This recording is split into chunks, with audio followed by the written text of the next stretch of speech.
Hello दोस्तों, सो क्या हाल है तुम सभी के। तो आज की इस वाली वीडियो में मैं बात करने जा रहा हूँ हर स्टूडेंट के सबसे बड़े नाइटमेयर के बारे में। नहीं, मैं तुम्हारे स्कूल के क्रश को किसी और के साथ में देखने की बात नहीं कर रहा हूँ। तो साला बहुत नीच आदमी रहे, क्योंकि वो ऑलरेडी है ना। मैं तो बात करने जा रहा हूँ उसी चीज के बारे में जो तुमने टाइटल और थंबनेल पर पढ़ा है, रिजल्ट्स डे। हर स्टूडेंट की लाइफ का वो दिन जिस दिन उसकी सबसे ज्यादा फट रखी होती है। एंड इसमें तो फर्क भी नहीं पड़ता तुम स्कूल के स्टूडेंट हो या फिर कॉलेज के, क्योंकि जब रिजल्ट डे पे तुम्हारी लगती है तो तुम्हारे पास बचने का कोई ऑप्शन नहीं होता है। अगर हम करें तो करें क्या, बोले तो बोले क्या। क्योंकि रिजल्ट डे तुम्हारी लाइफ का एक ऐसा दिन होता है जहाँ तुम्हें नाखून काटने के लिए नेल कटर की जरूरत भी नहीं पड़ती है। अब कोई कमेंट सेक्शन में जाके ये नहीं लिखना कि रिजल्ट डे के दिन तो मेरी फटती ही नहीं। पूछा मैंने कुछ। क्यों लिखना है भाई, वीडियो एंजॉय करो ना चुपचाप। कंट्रोल।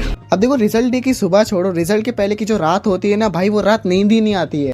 खत्म हो गया भैया मैटर। जस्ट ये सोचकर कि यार कल तो मौत का नंगा नाच होने वाला है घर पे। मेरे तो एल लग गए। मन करता है कि रातों रात पैकिंग करके घर से कहीं भाग जाऊं। भाई साहब, ये किस लाइन में आ गए आप? क्या मतलब कि मैं भागने ही वाला हूँ? चल चल चल चल। नहीं, मजाक कर रहा हूँ, मेरे घर पे ऐसा कुछ नहीं होता है। पापा समझो मेरे साथ पॉलिटिक्स हुई है। अब ये बेल्ट क्यों निकाल रहे हो?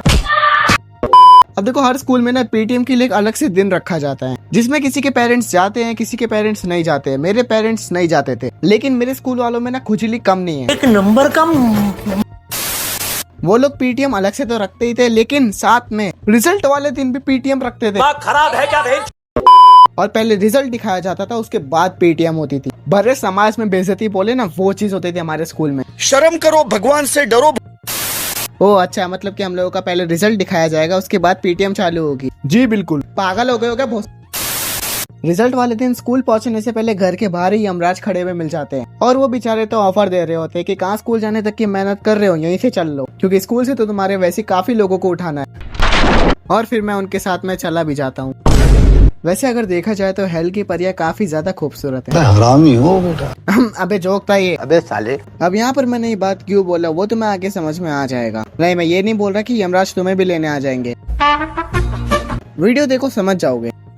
अब तुम अपने पेरेंट्स के साथ में अपने घर से निकलते हो, ये जानते हुए कि स्कूल में तुम्हारा वो मौत का फरमान तुम्हारा इंतजार कर रहा है। मैं तो देखो अभी भी बोल रहा हूँ, अगर तुम्हें चांस मिले तो यमराज के साथ जाना बेटर है यहाँ जाने से। मजाक था भाई, मजाक।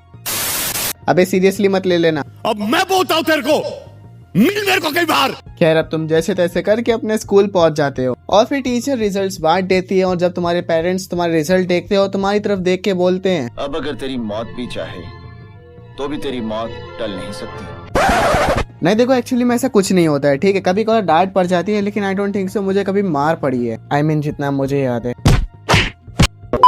हाँ, बट एक बार की बात है कि मम्मी के हाथ से मैं चाटा खाने ही वाला था। वो भी ये नहीं कि मेरे मार्क्स कम आए, भाई मेरे मार्क्स देखो सही हैं, लेकिन मेरा एक दोस्त अपनी मम्मी पापा दोनों को लेकर आया हुआ था। एंड इवन जो उसके मार्क्स थे ना, वो मेरे से भी बेटर आए हुए थे, लेकिन स्टिल उसके मम्मी पापा के बीच में आर्ग्यूमेंट जो हो रही थी वो घर से ही चलती हुई आ रही थी। एंड वो आर्ग्यूमेंट बढ़ते बढ़ते बेचारे के रिजल्ट पर आ गए। इतने अच्छे मार्क्स लाने के बाद भी वो पिला, एंड उसके पेरेंट्स ने इतना अच्छा उसका बेचारे का रिजल्ट आने के बाद भी उसको सुनाया। इस लल्लू लाल पे तो बिना मतलब ही पैसे वेस्ट कर रहे हैं। पैदा नहीं किया तुम्हें, गलती से आ गया तू, गलती से। ये देखकर जो हमारे पेरेंट्स भी थे वो हम पर भी चालू हो गए। साले की वजह से बेवजह फंसा था मैं। साला ये दुख का खत्म नहीं होता बे। अब तुम जैसे ही अपनी पूरी क्लास के सामने जलील होकर अपने घर पर वापस आते हो, बहुत तकलीफ होती है, ये जानते हुए कि तुम्हारी घर पर अलग फील्डिंग सेट होने वाली है। I don't know what to do, मेरी किस्मत ही खराब है। और जब तुम अपने घर पर ऑलरेडी अपने रिजल्ट को लेकर पिल रहे होते हो, जब भी तुम्हारे घर में एंट्री होती है तुम्हारी लाइफ के one of the main villains में से एक की। नहीं, मैं तुम्हारे क्रश के क्रश की बात नहीं कर रहा हूँ। अबे साले। उल्टा यहाँ पर मैं तो बात कर रहा हूँ तुम्हारे रिश्तेदारों के बारे में। देखो, पहले तो ये बहन की भाई पूरे ईयर जमीन के अंदर घुसे हुए रहेंगे। अरे वही जमीन जिसपे कभी तुम्हारे पापा का हक हुआ करता था, लेकिन ये लोगों ने धोखेबाजी करके अपने नाम करवा लिए थे।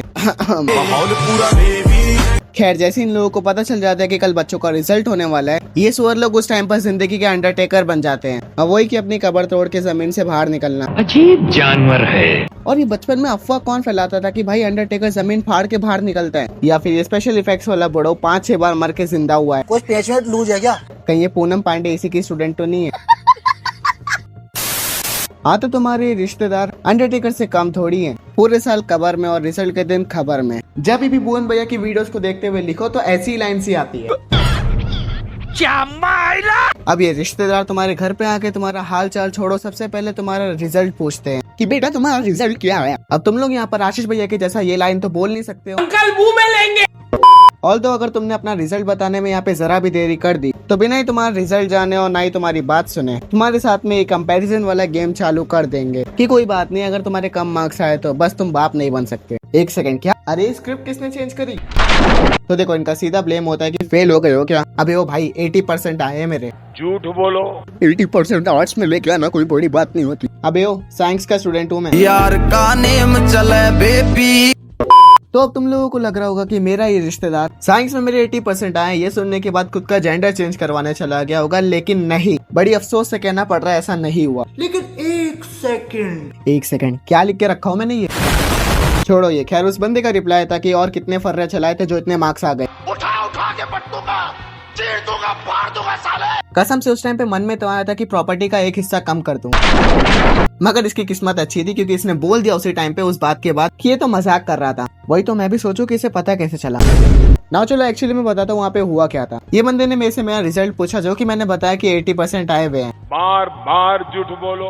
तो उस पर ये बंदे का रिप्लाई था कि दुबे जी के बेटे के तो 85% आए हुए हैं। अभी तक तो शर्मा जी के बेटे का सुना था, अब ये दुबे जी का बेटा कहाँ से पैदा हो गया?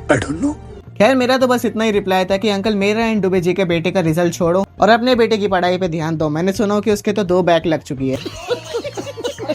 अब देखो यहाँ पर मेरे पास आगे कुछ बोलने के लिए है नहीं, लेकिन चलो वीडियो को हम लोग एक अच्छे क्वाड के साथ में खत्म करते हैं। जैसे कि कभी किसी ने कहा था कि तुम्हारा रिजल्ट डिसाइड नहीं करता है कि तुम लूजर हो कि नहीं, तुम्हारी कोशिश डिसाइड करती है। ऑल्दो जरूरी नहीं कि हर कोई स्टडीज में ही अच्छा हो, तो इसीलिए कभी भी अपने गोल्स का पीछा नहीं छोड़ना चाहिए। So stay focused. तो आज की वीडियो में देखो बस इतना ही। अगर तुम्हें वीडियो अच्छी लगी हो तो वीडियो को लाइक करना, चैनल पर नहीं हो तो सब्सक्राइब करना, एंड ऑल्सो अगर तुम्हारे पास भी कोई स्टोरीज है तो अपने कमेंट्स में बताओ ताकि मुझे भी थोड़ा पढ़ के अच्छा लगेगा। बाकी अब मैं मिलता हूँ तुम लोगों से नेक्स्ट वीडियो में, तब तक के लिए बाय बाय।